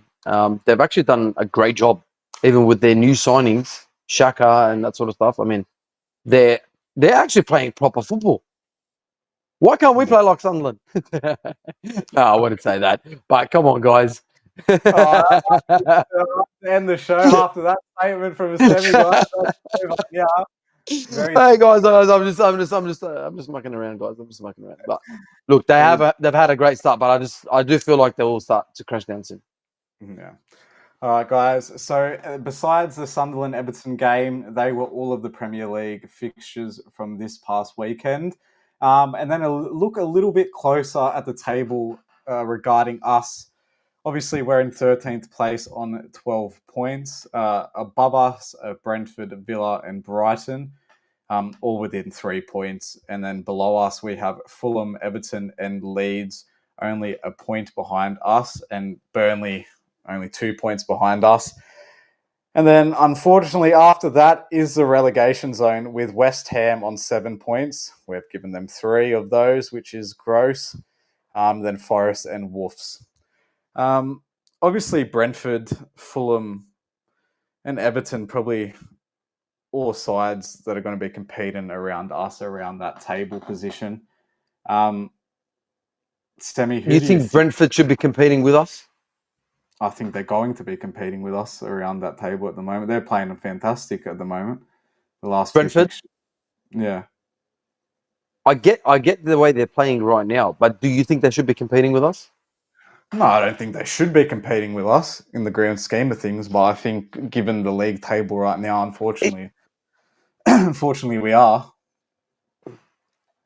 And we are. I don't know whether my expectations are too high of the club or of the team, but we should be nowhere near them. No, and that's me. And that's me facing facts. Like their team isn't anywhere close to ours. Yeah. Alrighty, guys. Sorry we've missed a few of the comments. We just want to do a quick recap on the Premier League table, but we will jump straight back into a few of these comments. Question. It's down to the managers and game management. Yes, he can coach players, but who changes their back four times in a game? Eddie Howe can win games when we go behind. Sorry, I can't back him. Clueless. Very harsh there, Ginger Hoskins. Very, very Eddie Howe. Very Eddie Howe negative at the moment, mate. But I can fully understand where the frustration is coming from. And we have got a super chat here from Warren once again, mate. Thank you very much. Semi, our next manager. Then imagine fully. All right, mate. I'm not. Look. I don't think I'm good enough to become a manager. At the end, everyone is entitled to their opinions, but it's more like honestly. Let's face it. We shouldn't be playing the way we're playing. I mean, like after it was an abysmal start to the summer with the transfers, we ended up getting some decent players in, and it's sad to say that we are performing the way we are because that team has got so much potential to do so much better. And that is what we want as fans. We want them to do so much better. That's why we take this sort of stuff to heart. Like sometimes whenever we talk about players and say, okay, he's underperforming, it doesn't mean I don't like them. Like, do you know what I mean? It's just the way they're performing. Like I said, Pope has been a great servant. So has Joelinton. They up their game whenever we needed them to up their game. They've reached their potential. Now we need to go to bigger and better things. So that way the club moves forward, the team moves forward. But these players should be performing better than what they have. I mean, I just feel like it's been a very disappointing season. Even though we are where we are in the Champions League, but come Premier League, we shouldn't be losing games that we have and drawing games that we've drawn. We should be a lot better than that. And I think that's the expectation that we do have for our team, because obviously the love for Newcastle is strong from all of us. So we're the lads. Exactly right. And we'll jump straight back into these comments, guys.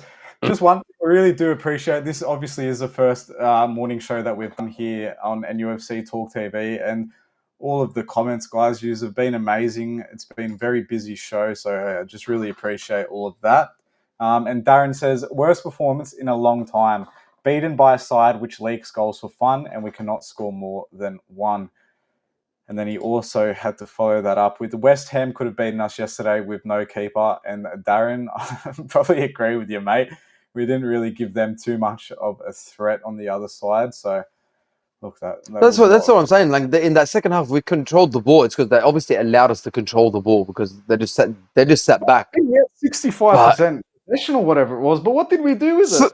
Literally, the first 15 minutes of that second half, we had 82% of the ball or something. Like, it was something ridiculous.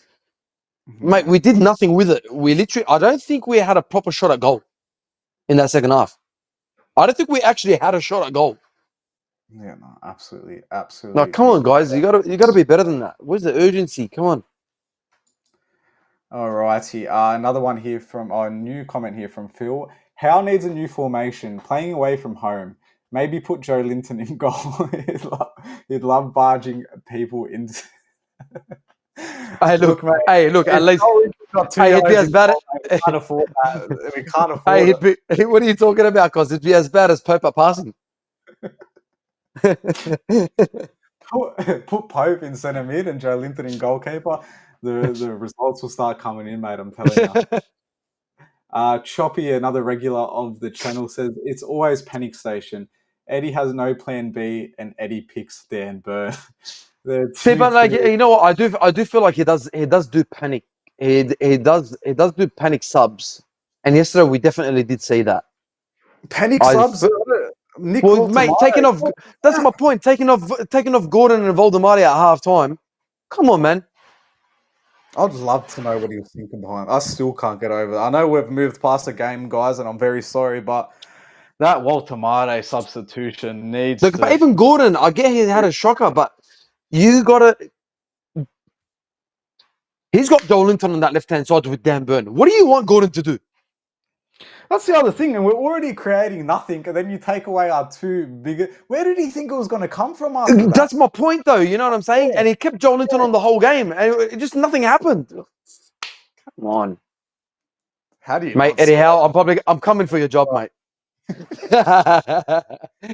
Just on that semi, Kenny says, to be fair, the last Aussie manager didn't do too well. Yeah, look, he's Greek, that's why. I've been playing Football Manager since I was about 13 years old, mate, so I would be able to take us to the Champions League. Hey, look, but hey, as like you're talking about him not doing too well, mate, he did win the Europa League, so... With Spurs as well. That's like winning the Champions League with like... Exactly. That's like Eddie Howe winning the Cup with Newcastle, mate. Honestly, that's what it's like. Yeah, winning the Europa League with Spurs, that has to be the biggest achievement in the history of football, bar none. And you know what's even funnier? He got sacked after it. How do you win something and get sacked? You know what's even funnier? He probably deserved to be sacked. Poor bloke. Hey, after winning it, I don't think he deserved to get sacked. I thought that was a bit harsh. Honestly, I actually thought that was a bit harsh because with Ange as well, he the amount of injuries Spurs had last season, that was a starting 11. No good. Absolutely no good. Guys, we will finish these comments and then we'll have a look at our future fixtures. Queenie here. Folks, we appreciate you supporting the Kangaroos with their brekkie show, especially with the early start. Most appreciated. Yeah, thank you. Honestly, guys, we couldn't appreciate it more. You guys, we've had a lot of viewers here and a lot of comments, so it goes a long way, guys, and we really appreciate you. And always hit that subscribe button, guys. Thank you. And the like button. Thank you very much, and thank you, Queenie, for all the work you do in the background. Another one here from Choppy. Eddie will still be picking Dan Burn when Dan Burn is pushing a Zimmer frame. 100%. What I heard from the Chronicle, mate, it was reported that Eddie Howe signed Dan Burn on a 48-year contract. So they will be together for a very long time, and we will not be seeing the end of Dan Burn anytime. Next minute, he becomes the next manager. He's like, I'm starting. Carl here with a very interesting comment. The summer recruitment was crap. Average players that have made us better apart from Walter Marte. Well, yeah, it was because we got rid of average players, so we needed to get just better average players for squad depth. I understood the signings that we made. The big issue with that was Isaac obviously leaving. We weren't counting on Isaac leaving. No. But what they should have done is got rid of him early in the summer if he really wanted to go. And then I think that's where we stuffed up. So we needed to try and go for a striker. And dead set, we probably went for 10 of them. No. And that's what our main focus was, trying to get another striker in. Because if Isaac doesn't go and then we end up adding proper pieces to the squad, could have been a different season. But yeah, we live when we learn, and then we go from there. That's it, mate. And I, to be honest, Carl, I very much agree with you. Besides Walter Marte, and we saw a 29-year-old striker on his last year of his contract for 50 mil as well. You know what I mean? Like, I thought that was a bit of a panic buy as well. Yeah, that has to be looked at with a little bit more scrutiny, I think, because even when he comes back, let's not forget we're going to lose him to AFCON, so we might not see him debut for 4 or 5 months within signing him. Then Anthony Elenga, look, I think he is a fantastic squad player, but in saying that, I think he only thrives in a counter-attacking system, which is something, we don't really use too much, so that's another... with Elenga, I think he has been a bit poor. He obviously doesn't need to work on a few things, but I think once he gets it right, I think he'll actually do well for us. Yeah. He's got the pace. He's got the ability to change a game, which we really don't have many of. You know what I mean? And I think he could potentially be that player for us. Mate, you just got to get your confidence up, and I reckon you'll get the job done for us. Come on, Elenga. Phil, is Burn blackmailing Eddie? Is this the reason? Yeah, mate, he might have some suspect photos that we aren't aware of, mate. He might be having a... Probably is. Benny Boy here, because we're fighting on all fronts, are we, in a relegation battle this season? Look, kind of disagree with you there, Benny, either. I cannot disagree with him. Then we have another super chat from the GOAT of NUFC Talk TV, Warren. Need more penetration in the box. Press, and press. Yeah, but with Voldemort up front, he's not gonna press. He's not that sort of player. That's why we've been sitting back. We've lost our press. Our press is... We've lost our press. Yeah, it's pretty much... The so now what we've got to do... You know what's funny? We lost the press, which we were very good at, right? But we haven't done what we actually need to do is control the ball. Yeah. That's what we need to do, is because we can't press, we need to start controlling the ball. And I think that's where our biggest problem is not controlling the ball. That is it. All right. Last few comments, and then we'll have a look at the future fixtures. From Yano. The loss of 2 young players, Hall and Tino, shouldn't derail the team so badly. The only highlights were failed to strengthen correctly. You could say that recruitment is not fit for purpose. Look, and there's been massive questions about our recruitment and our backroom staff, during the summer and up until, recently with the new CEO. So, look, there was lots of questions to be asked about our recruitment. And I have to agree with you, to be honest. I don't think 3 players being injured should cause this much disruption to your season. If 3 players derails your whole season, then this massive and improved squad that we have isn't really that much improved. So, look, Yanu, I agree with you there. And with that, I think we've covered most of the comments. So we will jump towards our upcoming fixtures. Obviously, we've covered the Champions League fixture coming up against Bilbao. 1 second when I bring this up. Semi, did you have any final words on the West Ham game or anything we've spoken about so far?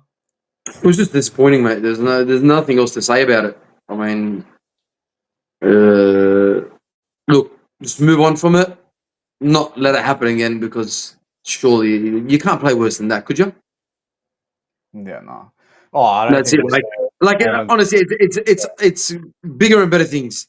We can't go worse than that. So we've got it out of our system. For the love of God, just for the next 28 games or so, just push. Let's go. Let's get it done, guys. Make Champions League again. We need it. Super chat coming in again from Warren, mate. Big up yourself, mate. Very much appreciated. Mate, you're on fire, Warren. He always is. He always is. We had it against Benfica. They pressed that night. That is Benfica pressed us up. Yeah, I get what he's saying. Yeah, but Benfica had chances as well. Like we were very unlucky that they didn't score. Like we were very lucky that they didn't score.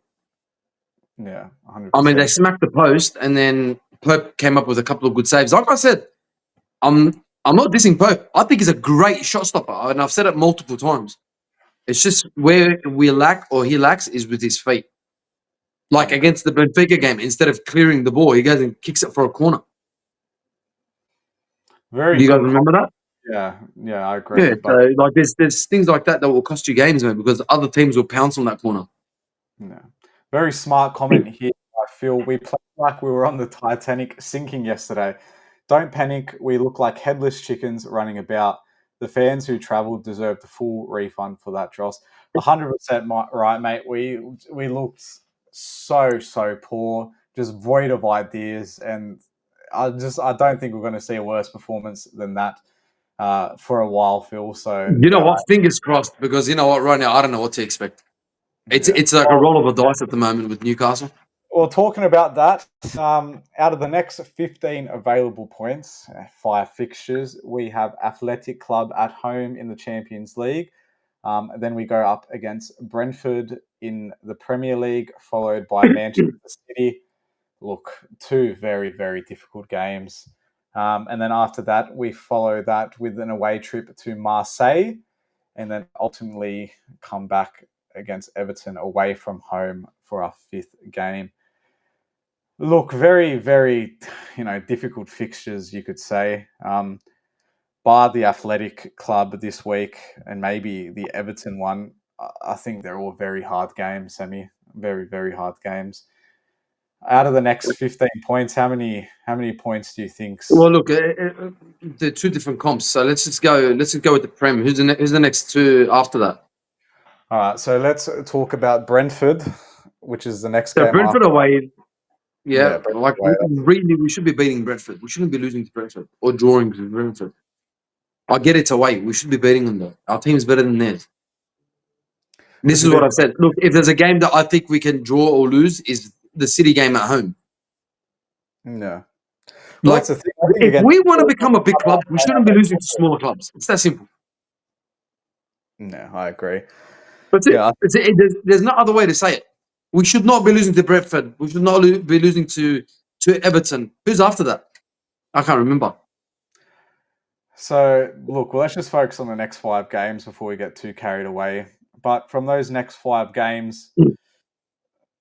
Marseille, City, they are 2 toughest.